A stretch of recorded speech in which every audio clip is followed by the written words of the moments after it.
Baik, selamat siang Pak Imam dan juga teman-teman semuanya.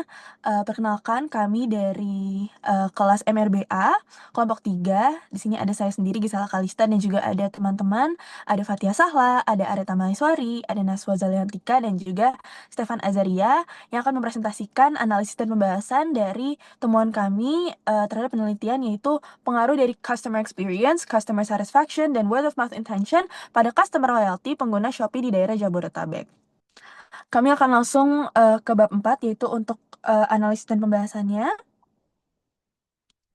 Jadi pertama-tama sebelum kami melakukan pre-testing ini, kami sudah melakukan wording test yang kami lakukan kepada, 10 orang, dan setelah itu kami melakukan pre-testing, di mana di pre-testing ini kami berhasil mendapatkan 30 responden. Dan dari jawaban yang kami dapatkan dari 30 responden tersebut, kami, menentukan validitas dan reliabilitas dari indikator yang sudah kami tentukan sebelumnya dengan menggunakan berbagai metode. Yang pertama ada, metode Kaiser-Meyer-Olkin, untuk mengecek validitasnya, di mana kami di sini, akan menguji kecukupan sampel dan juga kesesuaian data untuk analisis faktor, di mana kami mengharapkan bahwa untuk nilainya ini lebih dari 0,5 untuk bisa diuji lebih lanjut. Lalu juga ada, komponen matrix yang kami gunakan juga untuk mengecek validitasnya, di mana kami ingin menguji kekuatan indikator dengan variabel untuk, analisis faktor yang akan dilaksanakan nanti. Di mana kami juga berharap bahwa untuk nilainya ini lebih dari 0,5, yang menunjukkan bahwa ada hubungan kuat yang bisa diuji. Lalu kami juga, melakukan Bartlett's test, di mana kami ingin melihat apakah ada korelasi antar indikator variabel, di mana kami mengharapkan bahwa untuk nilainya sendiri ada di kurang dari 0,05 yang menunjukkan bahwa ada korelasi yang cukup antar indikator. Lalu selanjutnya untuk reliabilitas kami menggunakan convex alpha, di mana kami ingin menguji konsistenan indikator yang, akan mewakili variabel, di mana di sini, kami berharap bahwa nilainya itu lebih dari 0,7, yang menunjukkan bahwa ada konsistensi internal yang baik. Maka berikut ini adalah beberapa hasil, temuan yang kami, sudah lakukan untuk, keempat variabel yang kami uji. Yang pertama dan kedua ada customer experience dan customer satisfaction. Di customer experience sendiri kita bisa lihat bahwa untuk nilai KMO, dan nilai komponen matrixnya sendiri, hampir sebagian besar itu sudah lebih dari 0,5, dan juga untuk Bartlett's test sendiri juga kurang dari 0,01 yang memenuhi, eee, prasyarat bahwa ada korelasi yang cukup antar indikator. Dan juga untuk convex alpha sendiri bisa dilihat bahwa untuk nilainya itu lebih dari 0,7 yang menunjukkan bahwa dia memiliki konsistensi internal yang baik. Meskipun itu bisa dilihat sendiri bahwa ada salah satu, komponen yaitu CEX5 yang memiliki komponen matrix yang cukup rendah, di mana hal ini berarti bahwa, indikator yang ini bisa dapat dikatakan bahwa dia itu invalid. Maka dari itu yang kami lakukan adalah kami menghilangkan, si CEX5 ini dan, menggantinya dengan CX6, di mana CX6 ini nanti akan direpresentasikan sebagai CX5 di main task. Lalu selanjutnya untuk customer satisfaction bisa dilihat bahwa untuk KMO, untuk komponen matrix, parlets, dan juga convex, itu semua juga sudah memenuhi, kriteria yang ada di atas, maka, dapat dikatakan bahwa semua indikator yang ada untuk si customer satisfaction ini sendiri adalah valid dan reliable, dan bisa digunakan di main task selanjutnya. Lalu selanjutnya ada, untuk word of mouth intention dan juga untuk customer loyalty sama dengan customer satisfaction, bahwa untuk word of mouth intention semuanya itu valid dan reliable, dan juga untuk customer loyalty semuanya juga valid dan reliable dan akan digunakan di main task. Nah, setelah kami, melaksanakan pre-testing, kami langsung, melaksanakan main testing, di mana di main testing ini sendiri kami mendapatkan 149 responden, dan kami juga menggunakan, keempat metode yang sama, yaitu Kaiser-Meyer-Olkin, lalu juga menggunakan komponen matrix, Bartlett's test, dan juga convex alpha. Untuk customer experience sendiri, setelah penghapusan CEX5, tadi kami sudah, mendapatkan hasil yang cukup memuaskan pula, di mana untuk KMO, komponen matrix, Bartlett's, dan juga convex itu, semuanya valid dan reliable, sehingga layak untuk digunakan di dalam analisis lanjutan. Hal ini juga sama dengan customer satisfaction, di mana dapat dilihat sendiri bahwa untuk KMO, komponen matrix, dan selanjutnya juga sudah valid dan reliable. Hal yang sama juga untuk word of mouth intention dan customer loyalty, di mana hal ini menunjukkan bahwa semua, jawaban dan data yang kami dapatkan dari responden kami itu dapat dikatakan sebagai valid dan reliable dan bisa kami gunakan untuk analisis lanjutan. Selanjutnya kami akan membahas tentang, analisis responden yang akan dijelaskan lebih lanjut oleh teman saya Fathia. Selanjutnya, analisis responden terkait penelitian yang kami lakukan di mana jenis kelamin dari responden kami didominasi oleh perempuan sebesar 70,5% atau 105 responden. Ini menunjukkan bahwa mungkin pertemuan penelitian kami akan lebih banyak merepresentasikan pengalaman konsumen perempuan. Selanjutnya, usianya, responden berada pada kelompok usia sekitar 20-29 tahun, yaitu sebanyak 110 orang atau 73,8%. Lalu tingkat pendidikannya yang mayoritas memiliki tingkat pendidikan SMA atau sederajat sebesar 79,9%, yaitu sebesar 119 responden, yang mungkin saja diisi oleh teman-teman yang sedang menjalankan atau menempuh S1 atau tidak berkuliah. Selanjutnya pendapatannya, mayoritas kelompok kurang dari 3 juta, yaitu sebesar 59,1% atau 88 responden yang disusul oleh kategori 8 sampai 5,9 juta berada pada angka 25,5, yaitu 38 responden. Selanjutnya, dari preferensi responden kami terkait instalasi aplikasi e-commerce selain Shopee, terdapat eh, aplikasi lainnya. Mereka menginstal aplikasi lain yang pertama adalah TikTok Shop dengan persentase 76,5% dan disusul oleh Tokopedia sebesar 74,5%. Dan terakhir, aktivitas transaksi responden pada platform e-commerce kami menunjukkan bahwa 68 responden melakukan transaksi di satu aplikasi lain selain Shopee, sementara 26,2%-nya melakukan transaksi di dua aplikasi lain selain Shopee dan 22,8 atau 34 responden kami tidak bertransaksi menggunakan aplikasi e-commerce lain selain Shopee, jadi hanya menggunakan Shopee. Nah, sebelum kita membahas temuan utama, kita pastikan dulu bahwa model regresi yang kita gunakan sudah valid, efisien, dan tidak bias dengan memeriksa 3 asumsi klasik utama. Yang pertama ada uji normalitas. Idealnya, residual harus terdistribusi normal. Secara visual, baik histogram dan p-plot menunjukkan data yang cukup simetris dan mendekati garis diagonal. Namun, uji Kolmogorov-Smirnov memberikan nilai signifikansi yang secara statistik di bawah ambang batas 0,05. Namun, temuan ini dapat kita abaikan karena berdasarkan teorema batas pusat atau central limit theorem dengan ukuran sampel yang memadai, distribusi sampel mean sudah dipastikan mendekati normal, terlepas dari distribusi populasi. Ini membuat asumsi normalitas kurang krusial untuk inferensi regresi. Kita menggunakan acuan ini dari jurnal Q1 di tahun 2017 oleh Kwak dan Kim sebagai dasar penemuan tersebut.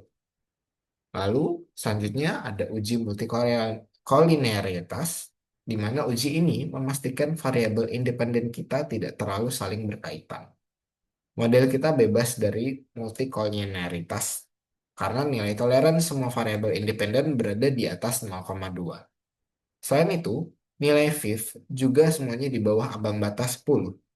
Kedua kriteria ini mengonfirmasi bahwa variabel-variabel independen tidak memiliki gejala multikolinearitas yang berarti. Lalu, yang terakhir ada uji heteroskedasitas. Nah, kita menggunakan scatter plot untuk melihat pola penyebaran error.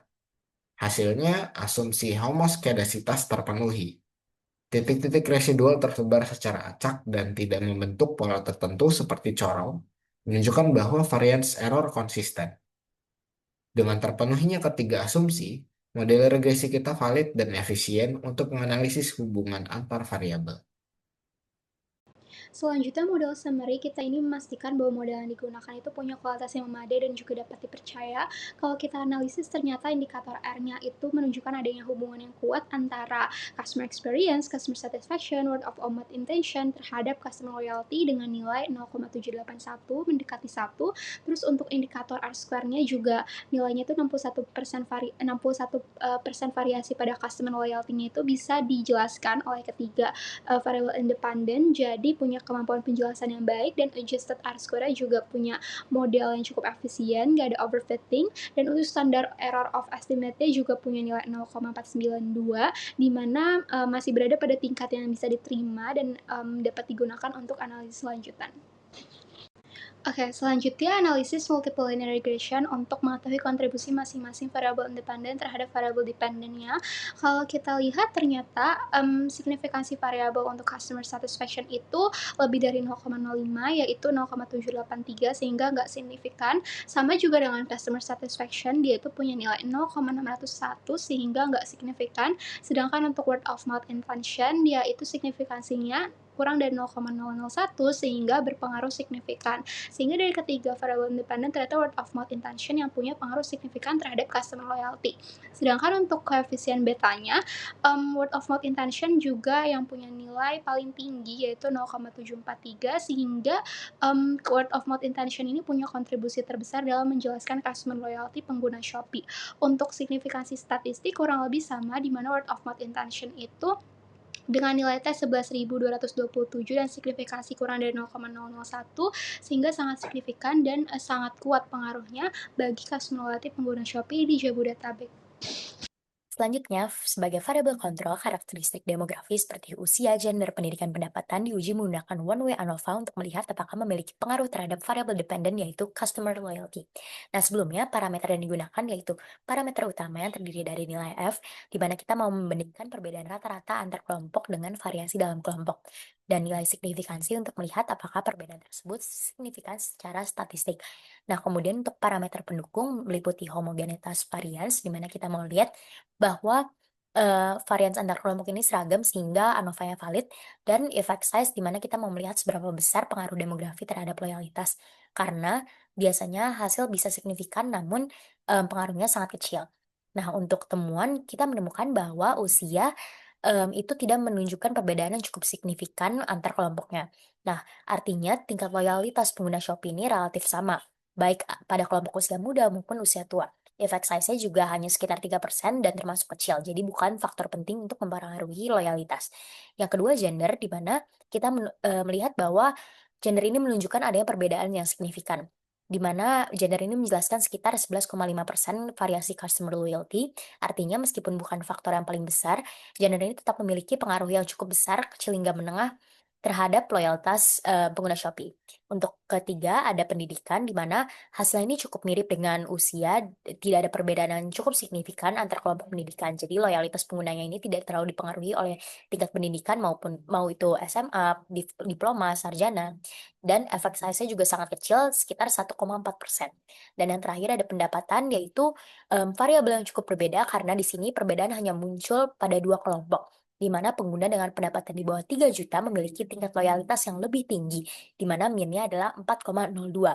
Sementara pengguna dengan pendapatan 6,6 sampai 8,9 juta memiliki rata-rata loyalitas lebih rendah, di mana min-nya hanya 3,27. Untuk kelompok pendapatan lainnya, tidak ada perbedaan yang signifikan dan efek size-nya secara keseluruhan juga cukup besar, sekitar 7,3%, di mana pengaruhnya memang kecil tetapi tetap lebih besar dibandingkan usia ataupun pendidikan. Nah, secara keseluruhan kita bisa melihat bahwa hasil ANOVA ini menunjukkan bahwa gender dan sebagian kelompok pendapatan ini memiliki pengaruh terhadap loyalitas. Sementara untuk usia dan pendidikan tidak memiliki pengaruh yang cukup berarti. Nah, di sini juga kita dapat melihat bahwa faktor demografi ini bukan penentu utama loyalitas pengguna Shopee, meskipun pada kondisi tertentu ada perbedaan yang perlu kita perhatikan.